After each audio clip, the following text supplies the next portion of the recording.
Hello guys, in this video I'm going to show you what to do if your Revolut card doesn't work and how to replace it.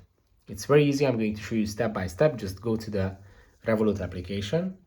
Once you are inside the app, you need to just go to the home page. This is the home page right here. In the home page, on the top right corner, you will see this little card icon. And with this, you can open up your cards. And these are all your debit cards. You can see your physical card, your virtual card, or disposable card. And if your physical card doesn't work, just open it up like that and go to the settings menu. Inside the settings menu, you just have to scroll down all the way to the bottom of the list until you see the replace card. And you just have to select this feature and see your case, which is going to be most probably that it's damaged or doesn't work.